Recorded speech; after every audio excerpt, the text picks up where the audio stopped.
کرسمس او د عیسی علیه السلام پیدایښت وشو او د مریم پرته له خاوند په عیسی علیه السلام حامله شوه. رسیږو چې عیسی علیه السلام په ژمي کې نه دی پیدا شوی، هغه په ګرمې هوا کې پوښتنه کوي چې څنګه د نر او ښځې له یوځای کېدو پرته یو څوک زیږېدلی شي. د کرسمس ورځ په 25 د ډسمبر د کرسمس ورځ ده.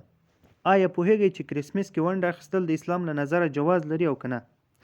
له دې مخکې چې د کرسمس په ورځ خبرې وکړو، غواړم یو څه ووایم چې د کرسمس په نوم مبارکي ورکول، د کرسمس په نوم ډالۍ اخیستل یا ورکول، د کرسمس په نوم پیسې اخیستل یا هم پیسې ورکول، د کرسمس په نوم له وظیفې څخه امتیازات، پیسې اخیستل، دا ټول په اسلام کې حرام دي.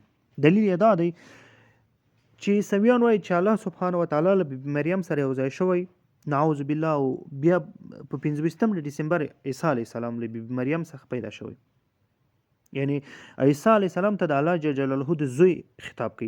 دا خبره مسلمانان هیڅ کله هم نه مني، ځکه په اخلاص صورت کې الله جل جلاله فرمایي چې ووایه چې الله جل جلاله یو دی، الله جل جلاله بې نیازه دی، نه څوک ورڅخه زیږېدلی دی او نه دی له چا څخه زیږېدلی دی او نه یې کوم سیال شته.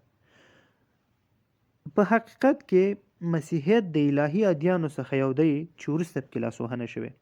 د مسیحیت له رامنځته کېدو 200 کاله وروسته ډیری خلکو د عیسی علیه السلام لارښوونې پرېښودې.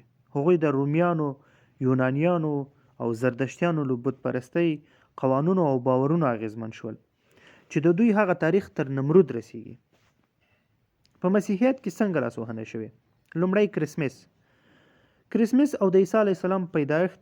ګوري همدلته به تاسې وګورئ چې بدلونونه په مسیحیت کې هماغه له اوله شروع دي. په جنوبي کې به د طبیعت ډیر مراسم ترسره کېدل.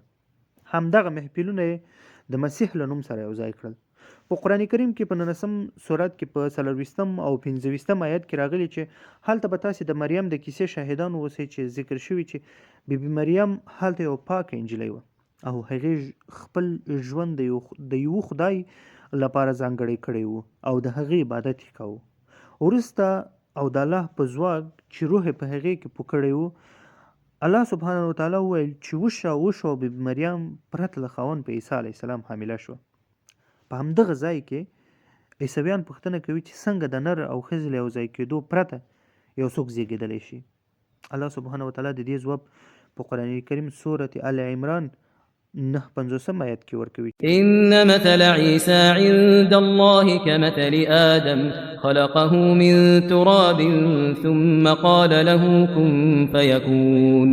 په حقیقت کې د عیسی علیه السلام پیدا کول د خدای په حکم د آدم علیه السلام د پیدایښت په څیر دي چې هغه یې له خاورو څخه پیدا کړ، بیا یې خاورې ته وویل انسان د کمال درجې ته ورسو، نو سمدستي همداسې شو.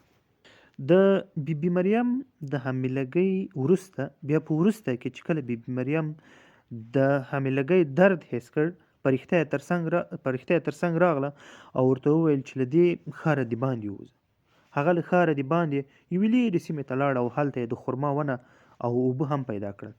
دا خرما د رطوب په نوم یاده شوې ده چې یو ډول تازه خرما ده. خرما طبعا د ګرمۍ په اوج کې پخیږي او دا هماغه وخت دی چې عیسی علیه السلام نړۍ ته راغلی. یو بل مهمه نښه چې د مسیحیت په رواجونو کې د هغوی باور دا ده چې په هغه وخت کې به چوپانانو رمې بهر پرېښودې، نو چې هغه وخت چوپانانو خپلې رمې د باندې پرېښودې نو وړې او ګرمي وه، ځکه تاسې نشئ کولی چې په فلسطین کې خپلې رمې بهر پرېږدئ، مجبور یې چې هغه کور ته راولئ. نو کله چې هوا ګرمه او د مالیاتو راټولولو وخت وو، نو د دې خبرو څخه موږ دې پایلې ته رسیږو چې عیسی علیه السلام په ژمي کې نه دی پیدا شوی، هغه په ګرمې هوا کې پیدا شوی. بله مهمه خبره 25 د ډسمبر دوی د لمر ورځې ته هم خطاب کوي. دوی وایي چې 25 د ډسمبر د لمر د پیدایښت ورځ هم ده چې وروسته کې بیا د مسیح ورسره یو ځای کړی. په اول کې مخکې له دې نه چې کرسمس وي، دوی 25 د ډسمبر لمر ته ځانګړې کړې وه. دوی ولې دې ورځ ته د لمر د پیدایښت ورځ وایي؟ راځئ چې له دې راز مو هم خبر کړم. له عیسویت ډیر وخت مخکې د ډسمبر 25 خلکو لمر ته ځانګړې کړې وه. رومیانو 3 د لمر جشنونه لرل. لومړی د زحل خدای د لمانځلو لپاره و، دوهم د میترا د لمانځلو لپاره و، دریم د سول انیکیوتس لپاره و. اوس بس اصلي هدف ته راشو. د ژمي په موسم کې په شمالي نیمهکره کې شپې لویږي او ورځې کوچنۍ کیږي، ځکه لمر د جنوبي نیمې کورې په لور حرکت کوي او د ډسمبر په 21 شمالي نیمهکره تر ټولو تیاره نقطې ته دننه کیږي، ځکه خو د کال تر ټولو لویه شپه د یلدا شپه ده. دې وخت کې د لمر حرکت د جنوب پر لور لږ تر لږه 3 ورځې ولاړ وي او دې 3 ورځنۍ مکس کې لمر جنوبي صلیب ته نږدې ولاړ وي او بالاخره د ډسمبر په 25 د لمر 1 درجه د شمالي نیمه کورې په لور حرکت کوي او د همدې وجې چې لمر د شمالي نیمه کورې ته حرکت کوي دوی د لمر د پیدایښت نوم ورکوي.